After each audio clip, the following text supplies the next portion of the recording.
আজকে বানিয়ে দেখাবো তিল পটল। তাহলে চলো বন্ধুরা দেখে নিই। কেমন আছো বন্ধুরা? তোমরা সবাই ভালো আছো তো? আমি খুব ভালো আছি, তাই চলে আসলাম তোমাদের সামনে আরও একটা রেসিপি নিয়ে। আজকে বানিয়ে দেখাবো তিল পটল। তার জন্য আমি পটলগুলোকে ছাড়িয়ে নিয়েছি, তারপরে আমি নুন আর হলুদ মাখিয়ে নিলাম। খুব সুন্দর করে মাখাতে হবে নুন আর হলুদ।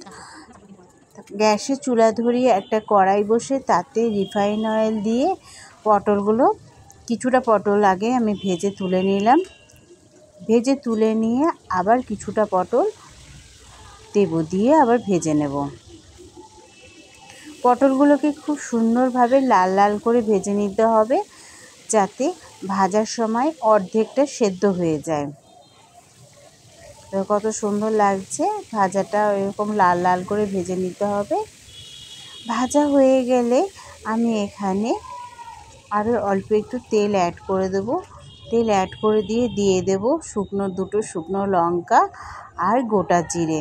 ফোড়ন থেকে যখন একটা মিষ্টি গন্ধ বেরিয়ে আসবে, তখন আমি এখানে দিয়ে দেব কেটে রাখা পেঁয়াজ।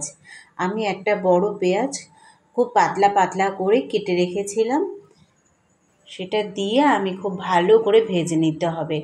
আর পেঁয়াজ ভাজার সময় আমি অল্প নুন দিয়েছিলাম, যাতে পেঁয়াজটা তাড়াতাড়ি ভাজা হয়ে যায় আর তাড়াতাড়ি মজে যায়। খুব সুন্দর করে লাল লাল করে ভাজতে হবে। লাল লাল করে ভেজে নিয়ে তারপরে আমি একটা মশলা করে রেখেছিলাম, মশলাটা দিয়ে দেব। মশলার মধ্যে ছিল রসুন, আদা, কাঁচা লঙ্কা আর টমেটো দিয়ে ভালো করে কষিয়ে নেব। খুব সুন্দরভাবে কষাতে হবে। কষানো থেকে যখন কাঁচা গন্ধ চলে যাবে, মশলা থেকে যখন কাঁচা গন্ধ চলে যাবে, তখন আমি এখানে দিয়ে দেব 1 চামচ হলুদ গুঁড়ো, 1 চামচ ধনে গুঁড়ো, 1 চামচ জিরে গুঁড়ো আর পরিমাণ মতো লবণ আর কাশ্মীরি লঙ্কার গুঁড়ো। আর দিয়ে দেব অল্প চিনি। ভালো করে কষিয়ে নেব। দেখো ভালো করে কষানো হয়ে যাচ্ছে। যখন তেল ছেড়ে আসবে, কষানো থেকে যখন তেল ছেড়ে আসবে, তখন আমি এখানে ভেজে রাখা পটলগুলো দিয়ে দেব। পটল দিয়েও আমি ভালো করে কষিয়ে নেব। কষানোতেই রান্না অর্ধেক হয়ে যাবে, আর যত ভালোভাবে কষাবে তত রান্নার টেস্টও ভালো হবে। আমি এখানে খুব ভালো করে কষিয়ে নিলাম। দেখো কত সুন্দর লাগছে দেখতে। আমি এখানে ঢাকা দিয়ে কষাবো, যাতে পটলটা অর্ধেক সেদ্ধ হয়ে যায়।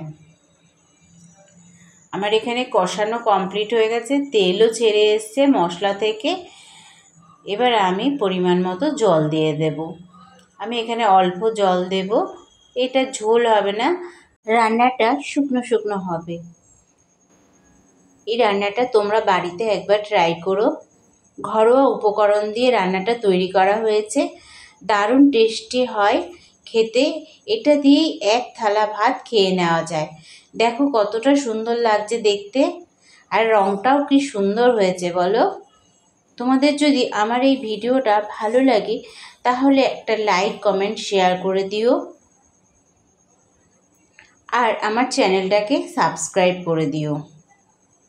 দেখো আমার রান্না আজকে কমপ্লিট হয়ে গেছে, আর দেখতেও কতটা সুন্দর হয়েছে। শুধু যে গরম ভাতের সাথে ভালো লাগবে তা নয়, কিন্তু এটা রুটি দিয়েও খেতে, গরম গরম রুটি দিয়ে খেতেও ভালো লাগবে। আমি কিছুক্ষণের জন্যে গ্যাসের ফ্লেমটাকে বন্ধ করে দিয়ে ঢেকে দিলাম, আর আমার রান্না আজকে কমপ্লিট হয়ে গেছে। দেখো থালায় পরিবেশন করে দিলাম। তোমাদের কেমন লাগছে বন্ধুরা আমাকে